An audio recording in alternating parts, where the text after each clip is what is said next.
I once thought that a man has a right to love, maybe a woman or something of the sort. But I later learned that a man has a right to love his country first. We slave for a colonial system or a capitalistic, or imperialistic system.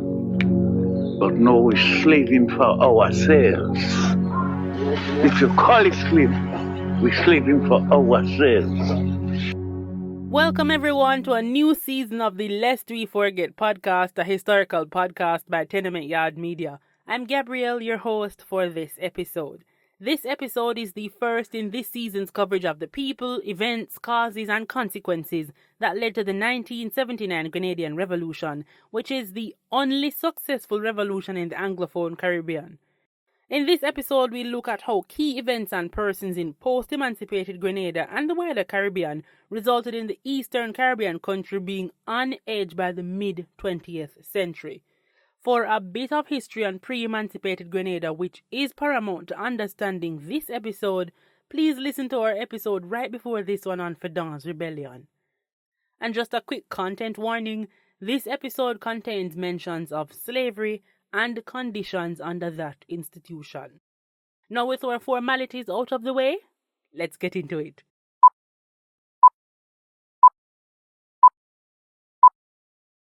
The late 1700s would birth the slavery abolition movement in Europe and the Anglophone Caribbean.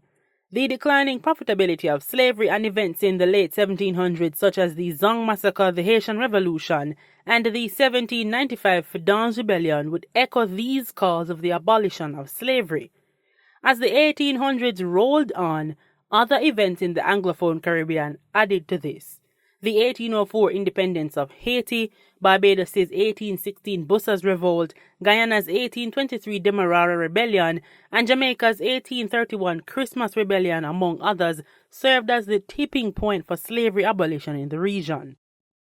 By the 1830s, this organizing would lead to the presenting of the British Emancipation Act of 1833, where emancipation occurred in the British colonies on August 1, 1834. Still, it did not technically immediately end slavery. Slavery was replaced by a system of apprenticeship which required the enslaved to give 40 hours of unpaid labor per week to their former masters. This apprenticeship was supposed to last 4 years for domestic slaves and 6 years for field slaves. Nevertheless, the system was cut short, and on August 1, 1838, all enslaved people were freed in Grenada and the rest of the British colonies. Now, after emancipation, two types of labor became available in Grenada. This came from black ex-enslaved people and East Indians, Chinese, and other Asians who came to the region through indentured servitude. Indentured servants also came to Grenada from northern Africa. In 1849, around 1,000 Africans from the Yoruba tribe were brought to Grenada as indentured servants. And today, Grenada's Shango community can trace its roots to those Yoruba tribe indentured workers. But not even an influx of indentured workers could salvage Grenada's sugar industry, and many farmers turned to cocoa cultivation, and by 1881, coffee exports had outpaced sugar. This decline in profit of the island's sugar industry would also make way for the boom of what is today one of the island's most profitable exports, nutmeg. The nutmeg seed was brought to Grenada in the 1830s by West Indians who visited East Asia. It's claimed that nutmeg was first planted in Grenada by Frank Gurney, and ironically, his estate was Julien Fedon's old estate, Belvedere. As history would have it, nutmeg trees in East Asia were struck by disease in the 1850s. This allowed for a market in the West Indies, and Grenada would lead the way. Soon after, nutmeg would be Grenada's second largest export. It would be the former slaves of Grenada who would be at the frontier of the spice market as they realized the intercropping of tree crops with food crops. Today, Grenada is famously known as the Spice Island of the Caribbean. But even though formerly enslaved people were the ones who rescued Grenada's economy, they were still at the bottom of society. As one history book summarized this reality, quote, Slavery had been abolished, but the economic foundation of slavery, especially in the general picture of land ownership, had remained basically untouched. End quote. The most powerful elites of the country were landowners, and they would control the government. In fact, for most of the 19th century post-emancipation, Grenada was governed by a group of planters consisting of 28 families. This close knit of persons would diversify as by the middle of the century, merchants in St. George's started to share this power. So even though the peasantry population of Grenada had been the most populated social force, they had no power in the country and continued to be oppressed. Between the years of 1837 and 1877, less than 1% of the adult population made up the qualified electorate. Then in 1877, Grenada, just like the other countries in the Anglophone Caribbean, became a crown colony. The crown colony rule restored Grenada's internal affairs to be defined by the British government. A governor was appointed on the island, and they were backed by a British colonial office. Still, this new government system did nothing to empower formerly enslaved people in the country, and most continued to live in poverty with very little power. This allowed for a series of protests throughout the early 20th century in Grenada, most of which were led by the middle class. By this time, the middle class was made up of native-born Grenadians, mostly colored, who lived in St. George's and Guave. At this point, one prominent figure would emerge from the middle class, William Galway Donovan. A Grenadian of African-Irish parentage, throughout the 1890s, he would use his newspaper, The Federalist and Grenada People, to speak out against the elite in the country. Even though Donovan would raise a platform to speak out against racial injustice, it would be his apprentice at his newspaper who would challenge the elites in the country in a way never before seen in post-emancipated Grenada. His name was Theophilus Albert Marryshow. Under William Galway Donovan's mentorship, Marryshow alongside C.F.P. Renwick would go on to found the West Indian newspaper in 1915. With a slogan of "The West Indies must be West Indian," the West Indian newspaper positioned itself to be the leading outlet for the reformation of the Grenadians' governance and the creation of a West Indies Federation. In the process, T.A. Marryshow positioned himself as not only the voice of the working class in Grenada, but also as a voice of the Black Power movement. One of Marryshow's most famous writings, Cycles of Civilization, published in 1917, was a rebuttal of the South African Jan Christian Smuts' racist speech. Now in the book Grenada, the Peaceful Revolution, the author stated that Marryshow's tone in Cycles of Civilization was similar to the Jamaican Pan-Africanist Marcus Garvey. The same historians would go on to say that Marryshow, through his writings in the West Indian newspaper, echoed Garvey's call for black nationalism. And even though it would take almost 20 years after the establishment of the newspaper for Garvey to visit Grenada, his presence was felt on the island. So influential was Garvey's philosophy in Grenada that the governor passed a seditious publications bill soon after. The purpose of this? To crack down on Garveyites in the country. Still, in 1917, Marryshow co-founded the Representative Government Association (RGA) with the goal of creating local representation in Grenada's affairs. In 1920, the RGA created a petition for Britain to allow for more local representatives in Grenada. A year later, Marryshow went to England to argue that demand, and his presentation would bear fruit, as soon after the British government sent Madame Susan Lawrence to validate his statement. Upon her return to England, a Wood Commission was created, and in 1925, a new constitution was created in Grenada. Under this new constitution, Marryshow was elected to the Grenadian legislature. Despite Marryshow being a black man elected in government, only 3.25% of the population was eligible to vote. As a result of this, Marryshow used his platform to denounce the governor and Britain's colonization and imperialism. He blamed them for the continuous oppression of black Grenadians and called for a reform, but it fell on deaf ears. By 1929, with calls to provide social programs for oppressed blacks in the country in the wake of the Great Depression in the United States, the governor would once again do nothing. He did nothing.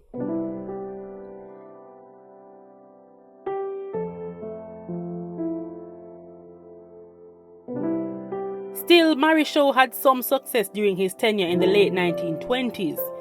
He convinced the government to build homes and rent them to oppressed people in the country for a really low cost. He would also get the government to provide land for the oppressed, and this would be the first ever social movement geared towards the advancement of black and poor Grenadians. In 1930, Marryshow founded the Grenada Working Men and Women Association, which took on the role of a trade union while not really being a trade union. In October of 1931, the Grenada Working Men and Women Association led a large demonstration in the capital of St. George's in protest of a bill for the increase of taxes. According to reports from the time, over 10,000 persons took part in the soon-to-be successful protest. This was ultimately the first ever organized mass protest against any government policy in Grenada. Still, one of the most interesting things about the Grenada Working Men and Women Association is that it never became an official trade union. When trade unions became legalized in Grenada in 1933, Marryshow did not register the trade union. As such, unlike other Anglophone countries in the region which had large trade union-backed labor protests between 1934 and 1939, such as Jamaica, Trinidad and Tobago, Barbados, Belize, Guyana, and St. Vincent and the Grenadines, Grenada did not. Another reason for this was that Marryshow and other middle-class politicians stopped advocating for the poor to go to the polls, and they were of the belief that the middle class could represent the most oppressed. Still, even though Marryshow and the other politicians were unable to rally Grenada's working class, in another Caribbean country, another Grenadian was successful at this. This Grenadian was Tubal Uriah Butler, and back in the 1930s, he would bring the government of Trinidad and Tobago to its knees.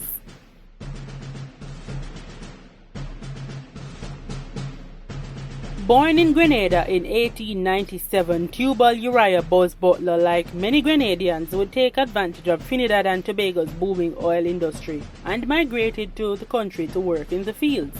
In a few years, Butler would become one of the first leaders of the Oil Field Workers Trade Union, and in 1935 he led a strike at the Apex oil field.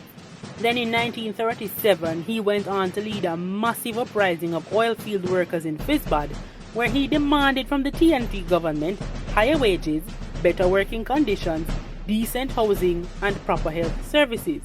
Also included in these demands was an end to racism and the right to self-government.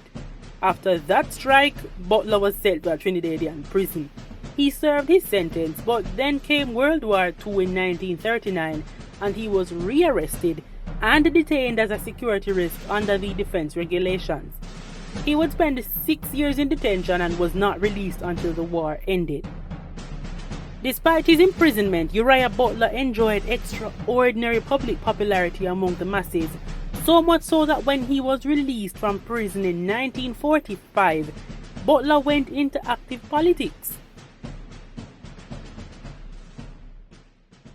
During the time of Butler's imprisonment, Grenada, like most Anglophone Caribbean countries, was under investigation by the Moyne Commission. The Moyne Commission consisted of white British men sent by the Crown to travel to British colonized Caribbean countries to study the cause of civil unrest, which took place throughout the region in 1934 to 1939. The Moyne Commission exposed the horrible conditions under which people of the British Caribbean lived. It also pointed to the deficiencies in the education system, poor health conditions, economic and social problems of unemployment, and juvenile delinquency. The Commission's members recommended the expansion of the franchise and extending the opportunities for people other than the financially influential to stand for elections.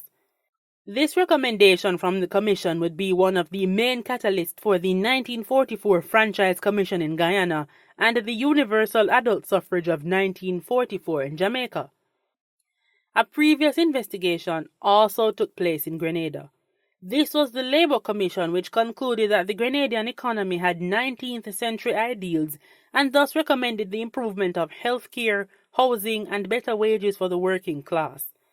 But despite these recommendations, little was done to improve the lives of black and poor Grenadians on the island.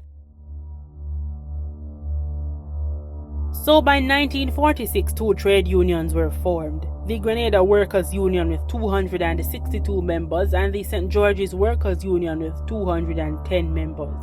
The two unions would gain some success when they obtained certain rights for workers in the agricultural sector. Yet still, negotiations were largely being spearheaded by the middle class. The black and poor population of the country was largely outcast, as even Marryshow himself opposed the idea of Grenada's working class having any leadership role in politics. This neglect of the country's majority oppressed population, coupled with the organizing influence of Butler and the black power empowerment of Marryshow, alongside the few labor protests that took place in Grenada up to this point, would create a palpable tension in the country. It would be a former primary school teacher who took advantage of this tension, and when he registered a new trade union in 1950, a new era would begin in Grenadian history: Garyism.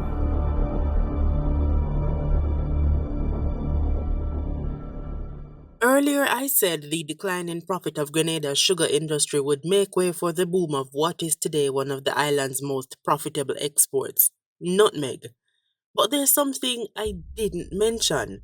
The history of this spice is darker than you might think, and the yard has a special guest to tell us more. Nutmeg, for a very long time in modern civilization, was grown in Asia. For a very long time, the Banda Islands, a group of volcanic islands now a part of modern Indonesia, was the main producer of nutmeg. As the 15th century arrived, Europeans underwent large marine discovery to seek out new territories. For the Europeans, the spice trade brought them great profits. Thus, soon after the Portuguese arrived in the Banda, John Villiers, in his book Trade and Society in the Banda Islands in the 16th century, stated that by 1535, with the arrival of Portuguese presence in the area, there was a huge demand for nutmeg, and thus these Bandanese islands flourished economically. Then, in 1599, the first of 4 Dutch ships arrived in Banda. Around this time, there were 12 small Dutch trading companies that operated in Asia. However, by 1602, they would join forces to create the United East Indian Company, which would become VOC. They established a monopoly over the nutmeg trading business. The Bandanese were very upset about this, as they were pressured by the Dutch to give the VOC exclusive rights to the purchase of nutmeg. The Bandanese not only took issue with the price set by the Dutch, but that they were forbade to trade with anyone else besides the Dutch. The Dutch themselves traded very low quality food and textile to the Bandanese, in contrast to those that they would get from Java and China. Then, on April 8, 1608, a Dutch fleet of 13 expedition vessels arrived in Banda. According to Frederick Willem Staple, the Dutch men were given the orders to conquer the clove and nutmeg cultivated islands for the VOC either through negation or violence, and the Dutch did just that.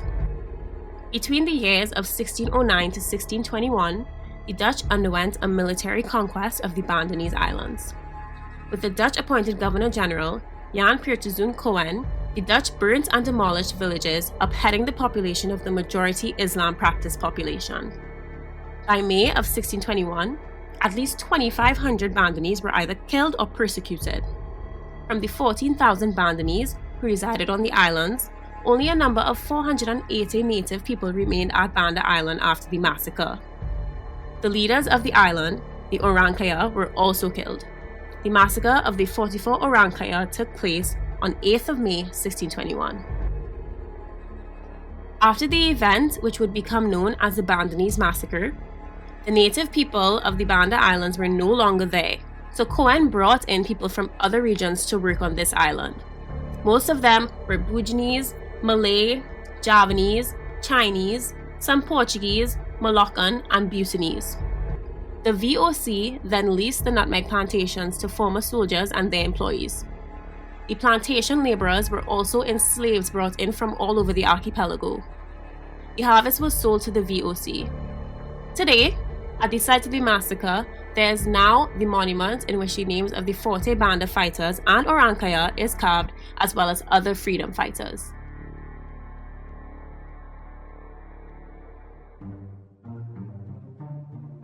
And with that, we've come to the end of another episode. To view the sources used in this episode and our recommendations to learn more about the topic, please visit our website at tenementyardmedia.com. A transcript of this episode will be available 5 days after it has been posted to podcast outlets. Also, we'd really love to hear from you. Follow our social media pages at tenementyard_ on both Instagram and Twitter to view additional postings on this episode and updates on other content created by Tenement Yard Media. And even if you just want to give us a little at and start a conversation, we really do love hearing from you. Just a quick note before we leave, we're over on Patreon at patreon.com/tenementyardmedia if you'd like to support the show with a monthly donation of as little as $1. You can also make a donation of your choice at tenementyardmedia.com. Until next time, I'm your host Gabriel, and this has been Lest We Forget, a historical podcast from Tenement Yard Media. What good?